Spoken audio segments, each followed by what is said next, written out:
Welcome to our morning devotions. We are bringing these to you knowing that some of you are not able to get our devotional booklets because they're delivered to the church. We also given it to you because we realize that many of you are taking walks and listening to things, and we invite you to start your day with a word from God. And so I invite you to do these things each and every day as we live our Christian walk and faith. I will start every day by being open to the blessings that God is going to give me. I will realize every day that I am the face of God to everyone I meet.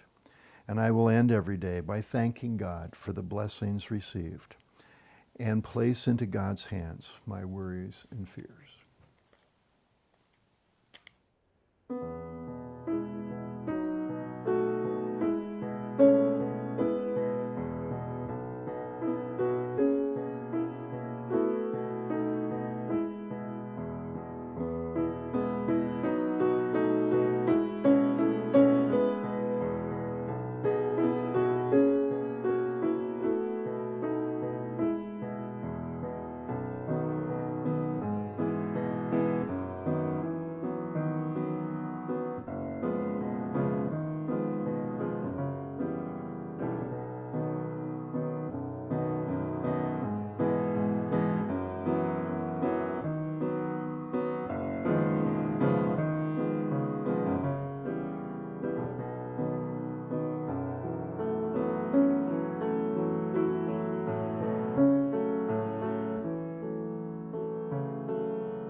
Today we read from Christ in Our Home, July, August, September 2020 edition. Today is Wednesday, July 22nd. We read from John chapter 20, verses 1 to 2 and verses 11 through 18. Early on the first day of the week, while it was still dark, Mary Magdalene came to the tomb and saw that the stone had been removed from the tomb.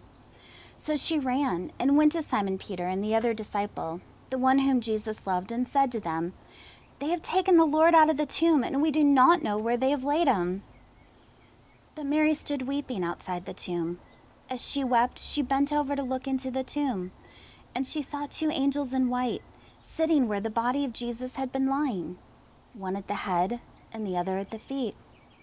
They said to her, "Woman, why are you weeping?" She said to them, "They have taken away my Lord, and I do not know where they have laid him." When she said this, she turned around and saw Jesus standing there, but she didn't know it was Jesus. Jesus said to her, "Woman, why are you weeping? Whom are you looking for?" Supposing him to be the gardener, she said to him, "Sir, if you have carried him away, tell me where you have laid him, and I will take him away." Jesus said to her, "Mary." She turned and said to him in Hebrew, "Rabboni," which means teacher. Jesus said to her, "Do not hold on to me, because I have not yet ascended to the Father, but go to my brothers and say to them, I am ascending to my Father and your Father, to my God and your God." Mary Magdalene went and announced to the disciples, "I have seen the Lord." And she told them that he had said these things to her. Happy July 22nd. Mary Magdalene was the first person ever to preach the good news of Jesus' resurrection. Unfortunately, this first sermon is often overlooked. The voices of women are often silenced or discredited, their words minimized. While the other disciples are hiding in their homes, Mary goes to Jesus' grave. However, she doesn't realize he has been raised. She thinks the body has been stolen and starts weeping. When Jesus speaks to her, she doesn't recognize him at first and accuses him of taking the body. Nevertheless, she is there. She showed up. Mary shows up at the tomb and encounters Jesus, not just with all the right words or even a complete understanding of what had happened, but then she does what Jesus commands and announces the resurrection. Following Jesus isn't about getting it right all the time. It is about showing up, listening, and sharing where we will see Jesus. It's about taking action and trusting that God will equip us. May we hear the voices on the margins and see, O risen one, what you're up to in our midst. Amen.